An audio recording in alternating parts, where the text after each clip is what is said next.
Gente, bom dia, bom dia, bom dia. É, Enfim, dando continuidade ao que a gente vem trabalhando em relação a reino animal, tá? Ficou faltando a gente falar de cordados, tá? Então, cordados são os indivíduos que têm como característica principal a notocorda, mas algumas outras características, como fendas faringianas e cauda pós-anal, em pelo menos uma fase de vida. Daí a gente vai ver quais são as características dos cordados, quais são os grupos de cordados e, principalmente, os vertebrados, que são, né, uma das subdivisões aí do filo Chordata, certo? Que são os Craniata ou Vertebrata, são os vertebrados que já apresentam aí, tá, um endoesqueleto articulado de origem estritamente mesodérmica com coluna vertebral, né, que é o que dá a característica dos vertebrados ou o nome dos vertebrados em si. Lembrando que as vértebras ou a coluna vertebral, ela não é originada pela notocorda. Ela substituirá a notocorda. A notocorda vai ser o eixo de sustentação durante a fase embrionária, tá? E aí, gradativamente, quando ocorre o desenvolvimento embrionário e passa a ter uma organogênese, que é justamente o desenvolvimento de órgãos e tecidos, o tecido ósseo começa a se desenvolver, no caso dos peixes cartilaginosos, também tecido cartilaginoso, e este forma as vértebras, que por sua vez vai substituir a notocorda como eixo de sustentação. Mas em alguns cordados, a notocorda ela desaparece na fase adulta ou ela permanece no indivíduo na fase adulta, sendo a única estrutura de sustentação que o carinha vai ter durante toda a sua vida, certo? Então, para isso, a gente vai ver um pouquinho aí sobre o filo cordata, tá? Então, vamos nós aqui.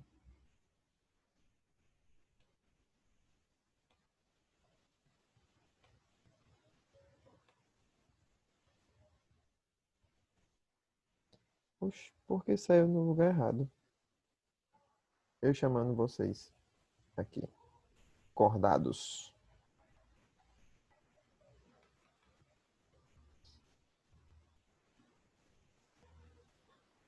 Então tá aí, cordados, certo? É o grupo que, dentre os animais, é o que está evolutivamente mais à frente de todos os outros, certo?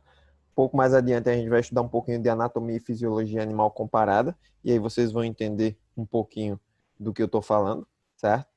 Mas como características gerais, tá? Para os vertebrados, eu vou ter a coluna vertebral ou coluna espinal, tanto faz, tá? A caixa craniana, já que também pode receber o nome de craniata, o esqueleto interno calcário articulado de origem mesodérmica e o corpo coberto por pele, sendo que a pele ela pode ter alguns anexos, como as escamas, como escamas placóides, escamas dérmicas, pelos, eu posso ter a pele lisa e glandular, eu posso ter a pele recoberta por penas.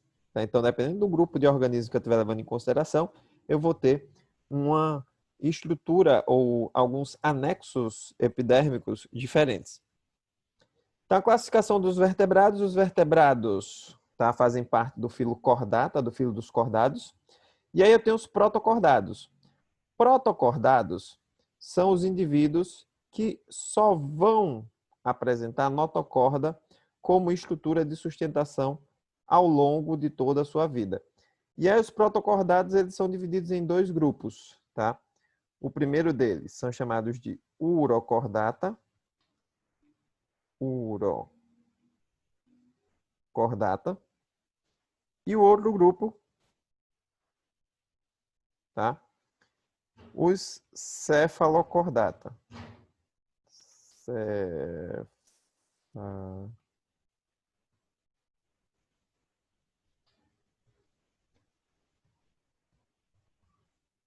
Cefalocordata. Qual que é a diferença entre protocordados e vertebrados? A primeira diferença é que nos protocordados eu só vou ter a notocorda como estrutura ao longo da vida inteira do cara. Nos vertebrados, a notocorda será substituída pelo esqueleto, ou seja, pelas vértebras. Tá? Nos urocordados, os urocordados são um grupo que vão apresentar, uro vem de cauda, tá? Então, os urocordados são indivíduos que vão apresentar notocorda especificamente na região da cauda e apenas na fase larval. Na fase adulta, esse indivíduo é um indivíduo fixo, ele é césseo. E aí, quando ele se fixa, ele perde a cauda e junto com a cauda ele perde a notocorda.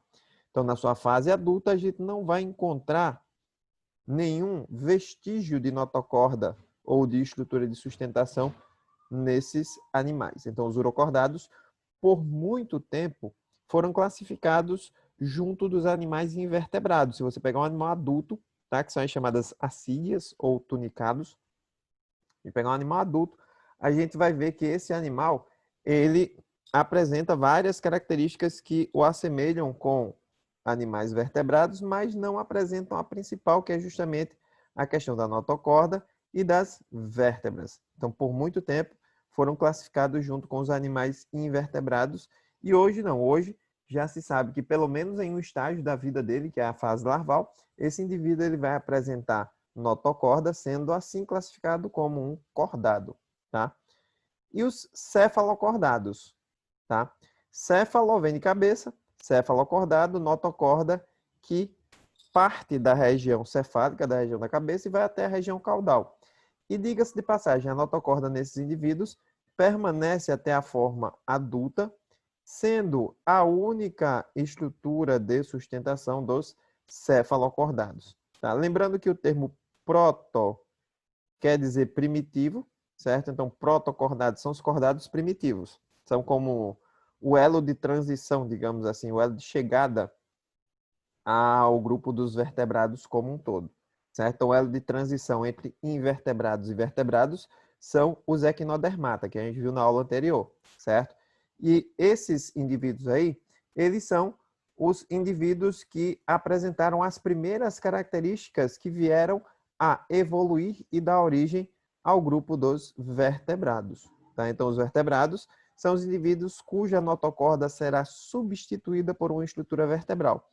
Essas vértebras podem ser ósseas ou podem ser cartilaginosas, tá? E a gente vai ver algumas diferenças aí desses animais, que são os animais cartilaginosos e os animais ósseos, tá? Então, algumas pequenas diferenças aí. Em relação aos peixes, tá?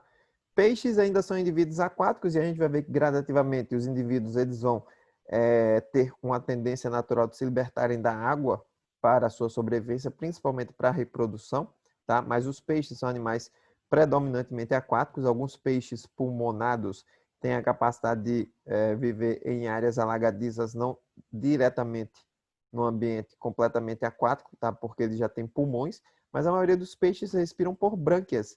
E aí a brânquia é uma estrutura especializada em trocas gasosas no ambiente aquático. Então, por isso, há necessidade da água. A classificação dos peixes, eu tenho os peixes agnatos, tá? Que são os peixes sem mandíbulas, aqueles que têm a boca circular. No caso, eu tenho as lampreias, as feiticeiras, né? Que são os ciclostomados. E eu tenho os gnatostomados, que são os peixes com mandíbulas, tá? E aí eu tenho condrictes e osteíctes. Condrictes, peixes cartilaginosos. Osteíctes, os peixes ósseos. Como características gerais, tá? E aí a gente tem que lembrar que todas as características que generalizam um grupo sempre vão apresentar algum tipo de exceção, tá? Como toda e boa regra. Respiração branquial, exceto nos peixes dipnoicos, né? Que é um grupo específico dos peixes ósseos. Apresentam nadadeiras, logicamente, já que é uma estrutura de locomoção no meio aquático. Apresenta o sistema digestório completo. Isso não é novidade evolutiva nenhuma, tá? A partir de nematódios, a gente já tem todo mundo com o sistema digestório completo. Lembrando que um sistema digestório é tido como completo quando ele tem uma cavidade de entrada e uma cavidade de saída, certo? São ectotérmicos, tá? São aqueles indivíduos que apresentam a temperatura corpórea que varia de acordo com a temperatura ambiental. Sistema nervoso com cérebro, e esse cérebro já é revestido por uma caixa craniana, por isso o nome craniata, certo? Apresentam fossas nasais, não com função respiratória, mas com função sensorial, tá? As fossas nasais nesses animais têm a função estritamente olfativa. E linha lateral, que são pequenos receptores mecânicos que podem evidenciar a presença de vibrações na água, tá? De modo que essas vibrações na água, elas podem ser coletadas e o indivíduo pode saber se tem outro indivíduo próximo, se está mais distante, se está passando perto de alguma coisa, enfim. A classe dos agnatas ou ciclóstomos, né, como assim, ciclo vem de circular, stomos vem de abertura. Então, a abertura da boca desses animais é uma abertura circular. São animais que não têm mandíbula e não têm a capacidade de mastigação. O corpo desses animais é alongado, tá? Como uma espécie de enguia, tá? A gente chama de corpo enguiforme. Não apresentam escamas, a pele é lisa e extremamente glandular. São necrófagas, alimentam-se de peixes, animais mortos como um todo. Por quê? Como ele não tem capacidade de mastigação, ele vai arrancar pequenos pedaços e engolir esses pequenos pedaços de algum tipo de organismo que esteja em decomposição.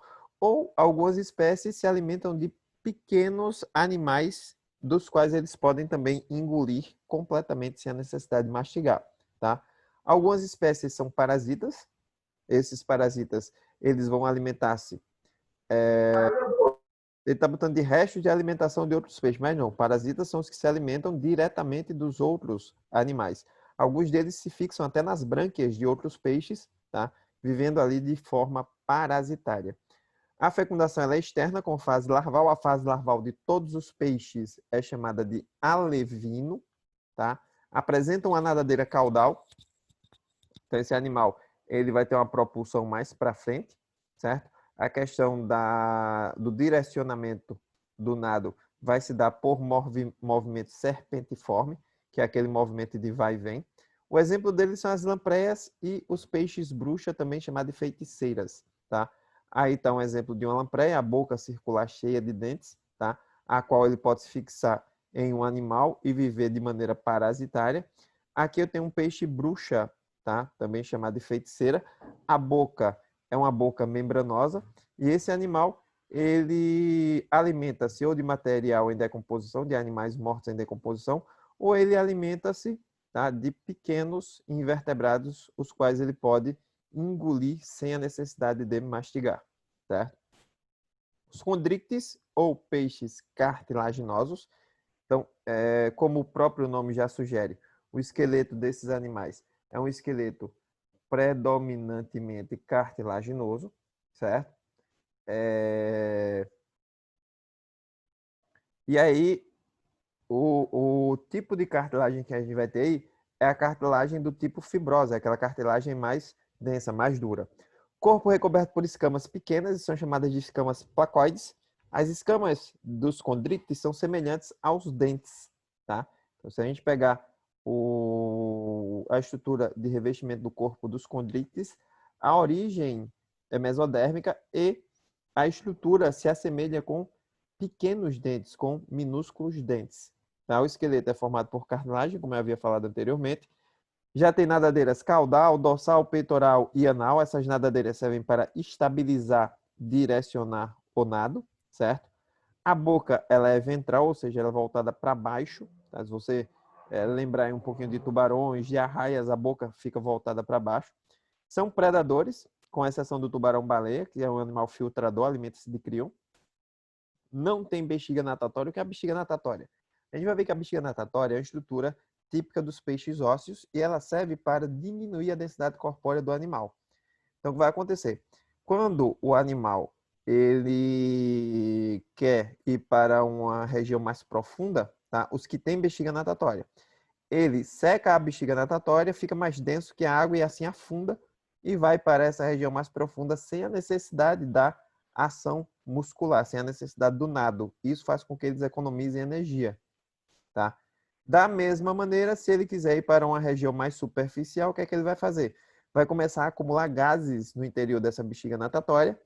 E aí, quando ocorre esse acúmulo de gases na bexiga natatória, esse indivíduo vai ficar menos denso que a água, e aí há uma tendência natural desse indivíduo migrar para áreas mais superficiais, da mesma maneira, sem a necessidade de gasto energético adicional com o processo de natação, que inevitavelmente aciona a musculatura e gasta energia. A fecundação ela é interna, tá? O desenvolvimento se dá no interior de ovos.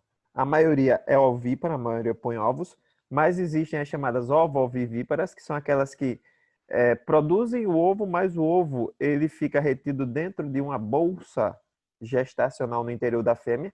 Não existe troca nenhuma entre a mãe e o feto. Tudo que ele precisa para se desenvolver está no interior do ovo, certo? Ali vai ser especificamente uma área de desenvolvimento embrionário, porque se a fêmea ela põe o ovo, esse ovo ele vai ficar exposto ao ambiente e, consequentemente, ele pode ficar exposto à ação de predadores.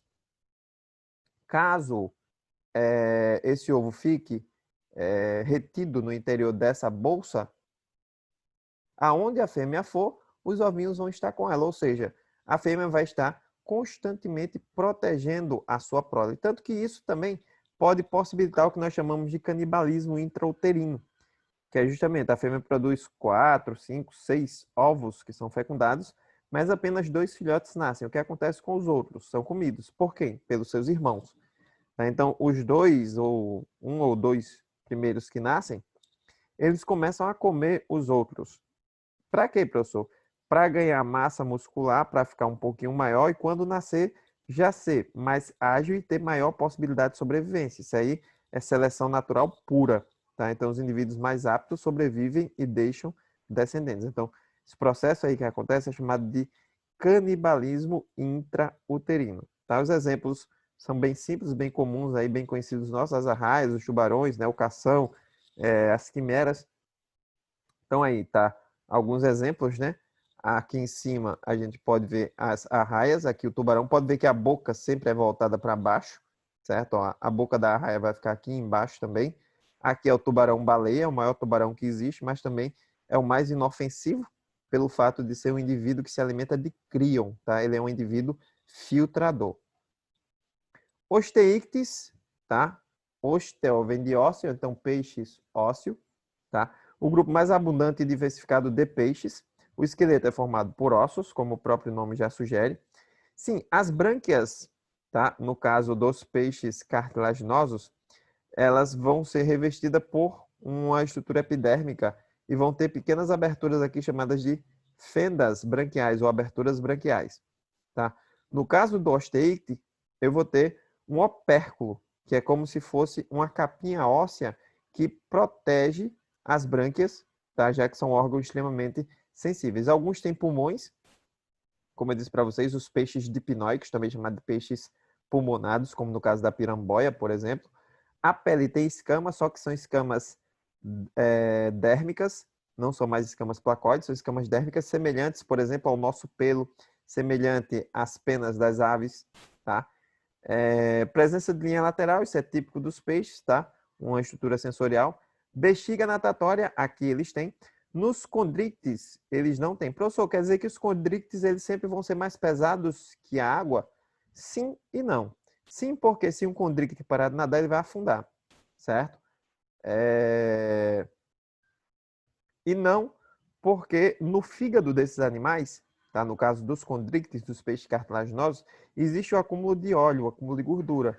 Gordura é menos denso que a água.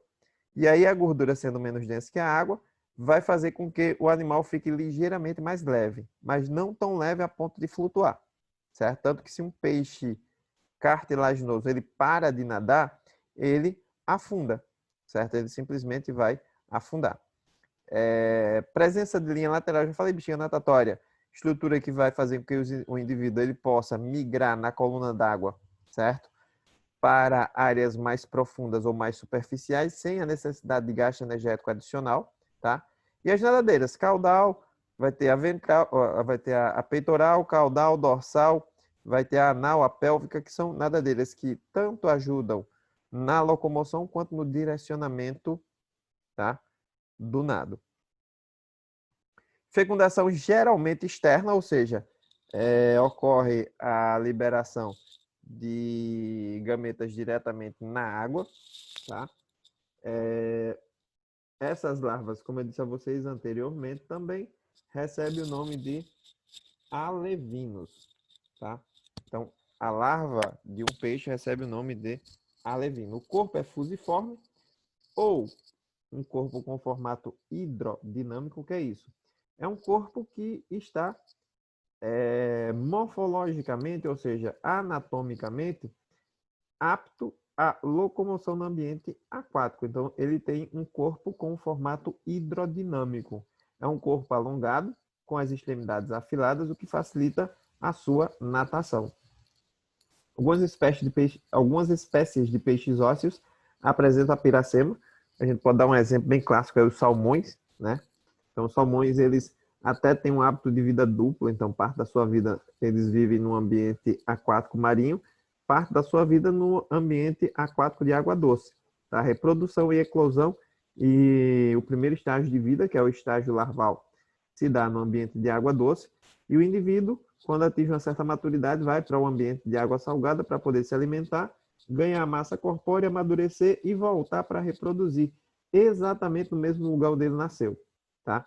Então, não sei, acho que todo mundo já deve ter visto aí em alguma, sei lá, na internet ou na TV mesmo, em alguma dessas redes de TV que passa relacionado à natureza, como NetGeo, ou Discovery, ou Animal Planet, né? Ou até mesmo no YouTube, mas você vê como acontece a questão da reprodução dos salmões, né? Que eles migram centenas de quilômetros rio acima até chegar na nascente para poder desovar.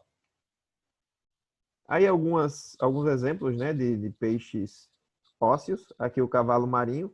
Diga-se de passagem, o cavalo marinho ele tem uma peculiaridade, é ele que engravida no lugar da fêmea, né? Quando ocorre a cópula, ao invés do espermatozoide ser passado do macho para a fêmea, os óvulos que são passados da fêmea para o macho.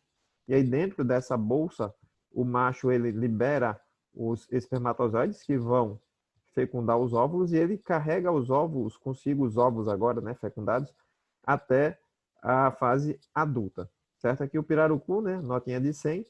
Aqui é o peixe tigre é uma espécie exótica, uma espécie invasora extremamente tóxica. E aqui, eu não lembro qual é o nome desse peixinho, ele é um peixinho bem esquisitinho que tem, que ele vive em região de manguezal e ele consegue passar boa parte do tempo fora da água, mesmo tendo brânquias, tá? Ele meio que acumula água na boca e aí todas as vezes que está faltando oxigênio, ele abre a boca e começa a fazer bolinhas. E aí essas bolinhas vai fazer com que ocorra a troca gasosa com a atmosfera e ele fecha a boca e consegue absorver o oxigênio. Aí mostrando as semelhanças e diferenças entre um peixe cartilaginoso e um peixe ósseo, tá? Então, o peixe cartilaginoso, a boca é ventral, no peixe ósseo, a boca é terminal, é uma boca mais voltada para a extremidade, tá? Basicamente, as nadadeiras, elas vão ter as mesmas estruturas e as mesmas funções, tá? No caso dos peixes ósseos, a nadadeira ela é homócena, ou seja, ela tem dois lados iguais. Aqui eu tenho uma nadadeira heterócena, ele tem uma das áreas maior que a outra, certo? As nadadeiras do tubarão, também chamadas de barbatanas, elas são cartilaginosas. Em algumas culturas, tá? Ela é utilizada para fazer alguns tipos de comidas, né? Comidas exóticas, digamos assim, que dentre elas tem a sopa da barbatana do tubarão, que é caro pra caramba. E aí esses animais eles acabam sendo predados de uma maneira mais indiscriminada, principalmente pelos orientais, para realizar essas. É uma coisa muito cultural, digamos assim, tá? Mas que aí, quando você começa a pensar nisso aí em um rol de milhões de pessoas, acaba trazendo um dano ambiental, porque se todo mundo está consumindo aquilo ali, a necessidade vai ser maior e isso estimula a pesca predatória desses animais. Tanto que já apareceram em alguns vídeos, se vocês procurarem no YouTube vai ter, tá? A pesca do tubarão, que os caras, eles não pescam o tubarão pela carne do tubarão, eles pescam o tubarão pelas barbatanas. E aí, quando eles tiram o tubarão da água, eles cortam as barbatanas, que são as suas nadadeiras, e depois jogam o resto do corpo do animal dentro d'água, tá? Então deixam ele lá morrendo. É algo meio cruel, né? Mas, enfim, acontece. Os anfíbios, tá? Anfi quer dizer dois, bios quer dizer vida, então são indivíduos que têm dois hábitos de vida, tá? Parte da sua vida no ambiente aquático, na forma larval chamada de girino, tá? Então, as larvas dos anfíbios chamadas girino, parte da sua vida é no ambiente terrestre, porém ambiente terrestre úmido, já que ele realiza respiração cutânea, e aí esses indivíduos têm esses dois hábitos de vida, tanto aquático quanto terrestre, tá? Então, a classe anfíbia, tá? Anfíbios vem de vida dupla, ou seja, parte vive na água e outra terrestre. Então, na fase larval aquática, a fase adulta ela é terrestre. Depende da água para reprodução, isso é uma característica herdada ainda do grupo dos peixes, tá? A fecundação ela é externa, se dá na água também, os gametas são liberados na água. Fase larval aquática, tá? E fase adulta terrestre. Sofre metamorfose completa, então na sua fase aquática, esses indivíduos eles têm, por exemplo, brânquias para poder respirar, tá? Quando esse indivíduo ele vai passando para a fase adulta, ele sofre metamorfose e aí as brânquias elas vão diminuindo, vão sendo perdidas e os pulmões vão se desenvolvendo, sendo que tanto na fase larval quanto na fase adulta, esses indivíduos têm a maior parte da troca gasosa realizada por difusão cutânea. Então, esses indivíduos são ectotérmicos, a temperatura varia de acordo com a temperatura ambiental. Aí, a respiração branquial na fase larval, respiração cutânea e pulmonar na fase adulta. A pele ela é fina, logicamente, porque precisa facilitar esse processo de troca gasosa. Depende da água para não desidratar e secar, por isso não podem ficar longe de ambientes úmidos e aquáticos. Então, você vai encontrar anfíbios, geralmente em áreas úmidas e sombreadas. Presença de pálpebras para a proteção dos olhos. Tá? O primeiro grupo vai apresentar peixes, não tem pálpebras, fica com o olho aberto direto. Até porque se o peixe está na água, não tem também essa questão do ressecamento, certo? Da membrana ocular. Glândulas lacrimais para umedecer a pele fina, já que o indivíduo está no ambiente terrestre, tá? Glândulas produtoras de veneno em algumas espécies, tá? São algumas espécies são muito venenosas e muitas delas têm neurotoxinas, tá? Que são toxinas que agem sobre o sistema nervoso. Locomoção aquática na fase larval por uma cauda longa e pernas para andar e saltar, no caso dos indivíduos da fase adulta. Sapos e pererecas e rãs com pernas, tá? A exceção são as cobras cegas, são as cecílias, certo? Que não apresentam patas, são chamados de ápodes, tá? Na classificação aí a gente tem os anuros, que são os sapos, rãs, pererecas, são animais que não têm cauda na fase adulta. A gente tem os urodelos, que são as salamandras, que vão apresentar patas e caudas na fase adulta. E nós temos os ápodas, ou as cecílias, que não apresentam pernas, tá? O corpo é alongado e afilado e eles são popularmente ou comumente chamados de cobras cegas, tá? Então tá aí, ó, um exemplo de cobra cega, de uma cecíliazinha, e aqui um exemplo de um anuro, né? Ele tem patas, mas não tem cauda na fase adulta. A metamorfose dos anfíbios, tá? Então os anfíbios, eles passam por uma metamorfose completa, macho e fêmea copulam, fecundação externa, fecundação diretamente na água. O ovo fecundado vai originar uma larva, essa larva vai eclodir na forma de girino. O girino começa a se alimentar, ganhar massa muscular, ganhar nutrientes e começa a metamorfose. A cauda começa a diminuir, as patas começam a aparecer, as brânquias somem, pulmão aparece, respiração cutânea começa a acontecer e aí o bicho ele passa para a sua fase adulta. E aí ele reproduz e o ciclo ele volta a acontecer. Os répteis, tá? Répteis são animais completamente terrestres. Uma das características que possibilitou os répteis a viverem no ambiente terrestre foi exatamente a questão do ovo com casca. Então, a casca do ovo é uma casca que possibilita tanto a proteção no ambiente terrestre quanto a proteção mecânica em si, quanto a proteção contra a desidratação, tá? Na classificação dos répteis, tem os quelônios, são as tartarugas, jabutis, cágados e companhia limitada, tá? Vão apresentar uma carapaça protegendo o corpo. Os crocodilianos, tá? Então vão ter o focinho alongado, a boca cheia de dentes, o corpo vai ser semelhante ao corpo de um reptiliano como um todo, certo? Eu vou ter os esquamata ou escamados, tá? Então, corpo recoberto por escamas. No caso dos crocodilianos, eu vou ter placas córneas recobrindo o corpo, certo? Então, os escamados, eles vão ter o corpo recoberto por escamas, são as cobras e lagartos, tá? Especificamente. E os rinoncefáleos, tá? Que existe apenas um exemplo de rinoncefálico, que seria a tuatara, que são animais que apresentam espinhos dorsais. Esses animais são o mais próximo que a gente tem dos primeiros grandes répteis da evolução. Tá? Então, são os indivíduos mais antigos, se a gente for levar em consideração a evolução dos répteis. Tá? São ectotérmicos, ainda tem a variação da temperatura corpórea de acordo com a temperatura ambiental. A maioria é diurno, para poder aquecer o corpo ao sol, mas alguns apresentam hábitos noturnos. A maioria é carnívora, porém existem algumas espécies herbívoras e outras que só se alimentam de ovos, como algumas serpentes. Existem algumas espécies onívoras também. Apresentam fosseta loreal. Isso aí vai ser um termorreceptor típico de algumas serpentes de hábitos noturnos, justamente para poder captar sinais térmicos de suas eventuais presas. O olfato é bastante apurado e, diga-se de passagem, esse olfato está relacionado com a língua e não com as narinas, certo?